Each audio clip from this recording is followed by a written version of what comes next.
नमस्कार। आज जिस विषय पर मैं आप लोगों से चर्चा करने जा रहा हूं, जिसका संबंध हम सब लोगों से बड़ा घनिष्ठ रहा है, विषय है पुत्र मोह में बहता जीवन। कुछ दिनों पहले मुझे मेरे मित्र से एक निमंत्रण प्राप्त हुआ। उस निमंत्रण से ये जानकारी मिली कि मेरा मित्र अपने पिताजी के जन्म शताब्दी समारोह के आयोजन की तैयारी कर रहा है। आज के समय में इस प्रकार का ये पहला निमंत्रण मुझे प्राप्त हुआ था, जिसमें पुत्र अपने पिताश्री का जन्मदिन उत्साह के साथ मना रहा है। अन्यथा अब तक पिता द्वारा अपने पुत्र का जन्मदिन मनाने के ही निमंत्रण प्राप्त होते रहे हैं। भारतीय पिता पुत्र की जोड़ी बड़ी कमाल की जोड़ी है।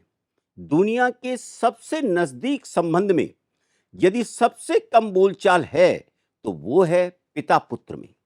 जब एक कहीं होता है तो दूसरा वहां नहीं होने का प्रयास करता है। भारतीय पिता अपने बेटे से बेइंतहा प्यार करता है, परंतु बेटे को इसका आभास भी नहीं होने देता है। पुत्र प्रेम की अनंत गहराई में डूबा हुआ भारतीय पिता अपना संपूर्ण जीवन बेटे के लिए ही न्योछावर कर देता है। जब तक कोई भारतीय पिता नहीं बनता, तब तक ही वह अपने स्वयं के लिए जीता है, और जैसे ही वह बाप बनता है, सबसे पहले वह स्वयं को भूल जाता है और उसके जीवन का लक्ष्य बन जाता है पुत्र की प्रगति। एक अनपढ़ बाप भी रात दिन मजदूरी करके अपने पुत्र को महंगी से महंगी स्कूल शिक्षा में प्रवेश दिलाकर खुशी एवं गर्व का अनुभव करता है।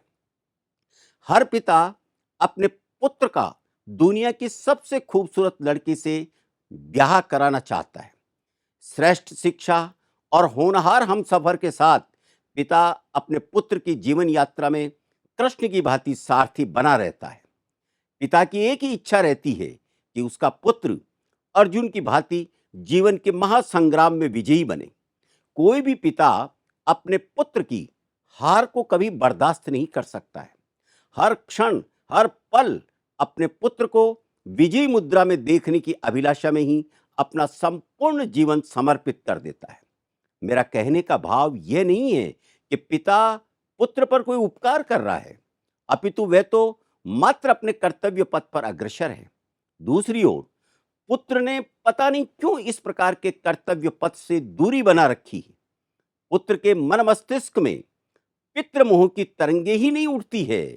समाज शास्त्रियों के लिए यह शोध का विषय है। मित्रों, सैकड़ों वर्षों से पीढ़ी दर पीढ़ी त्याग एवं तपस्या का यही क्रम चला आ रहा है। समझ में नहीं आ रहा है आखिर ऐसा क्यों हो रहा है। जिस व्यक्ति ने पिता की भूमिका में अपने पुत्र की प्रगति के लिए मेहनत में कोई कमी नहीं रखी, वही व्यक्ति पुत्र की भूमिका में अपने पिता की सेवा में भरपूर कंजूसी करता है। अर्थात हर पिता पुत्र मोह में अंधा होता है और इसी मोह का बहुत मामूली सा हिस्सा भी अपने पिता के लिए आरक्षित नहीं रखता है। यह जानते हुए कि दुर्योधन गलत था और आज भी है, फिर भी हर पिता धृतराष्ट्र की भूमिका ही दोहरा रहा है। मेरा तो यह भी मानना है कि देश में व्याप्त भ्रष्टाचार का एक बड़ा कारण पुत्र मोह है। सभी सरकारी सामंतों को उनके जीवन यापन के लिए पर्याप्त वेतन है, पेंशन है एवं सुविधाएं हैं, फिर भी वह भ्रष्टाचार करते हुए अधिक से अधिक धन पुत्र के लिए एकत्रित करने में लगा रहता है। इसके लिए उसे कभी जेल भी जाना पड़ता है, अपमानित भी होना पड़ता है। एक दिन वही पुत्र पिता को उसके बुढ़ापे में नजरअंदाज कर देता है। भ्रष्टाचार करने वालों को थोड़ा गंभीरता से सोचना चाहिए कि वो किसके लिए क्या कर रहे हैं। यह बड़ा मुद्दा है उन लोगों के लिए। एक पुत्र के व्यक्तित्व निर्माण में पिता के साथ साथ राष्ट्र और समाज की भी महत्वपूर्ण भूमिका होती है। मित्रों, स्कूल शिक्षा एवं कोटा जैसे कोचिंग संस्थानों की यात्रा के भार का दायित्व पिता खुशी खुशी वहन करता है और उसके पश्चात समाज एवं सरकार द्वारा उपलब्ध आधारभूत सुविधाओं के साथ साथ आईआईटी, एम्स, आईआईएम जैसे श्रेष्ठ शैक्षणिक संस्थानों से अपनी आगे की यात्रा पूरी करता है। इन संस्थानों के संचालन पर सरकार आप और मेरे द्वारा दिए गए आयकर एवं जीएसटी से प्राप्त धनराशि खर्च करती है सरकारें। एक शोध के अनुसार आईआईटी एवं एम्स से उत्तीर्ण विद्यार्थियों में से 62% 62% विदेश चले जाते हैं। टॉप 10 आईआईटीएन में से 9 विदेश में जाकर के सेवाएं दे रहे हैं। एम्स नई दिल्ली में उत्तीर्ण एमबीबीएस विद्यार्थी पर भारत सरकार लगभग 2 करोड़ रुपए खर्च करती है और श्रीमान जी डॉक्टर बनते ही परिवार और पिता को भूल जाते हैं, राष्ट्र को भूल जाते हैं। डॉलर के लालच में वाशिंगटन तथा लंदन के लोगों का इलाज करने में उन्हें ज्यादा खुशी मिलती है। इस बीमारी का मूल कारण है उनमें राष्ट्रभाव से शून्यता होना। निसंदेह आईआईटी में उसे physics, chemistry, political science, management आदि विषयों को बड़ी गंभीरता से पढ़ाया जाता है। बड़े अच्छे शिक्षक हैं, परंतु दुखद पक्ष यह है कि वीर सावरकर, शहीद भगत सिंह, महात्मा गांधी, श्री राम की मर्यादा एवं श्री कृष्ण के कर्मयोग को इनके पाठ्यक्रम का हिस्सा नहीं बनाया गया। इसलिए ऐसे दुष्परिणाम समाज के सामने आ रहे हैं।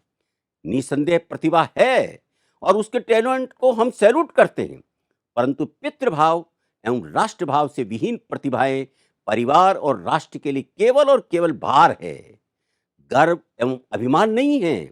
इसलिए परिवार एवं पिता के साथ साथ शिक्षक को भी उस पुत्र एवं विद्यार्थी में बाल्यकाल से ही राष्ट्रीयता की अलग जगानी होगी।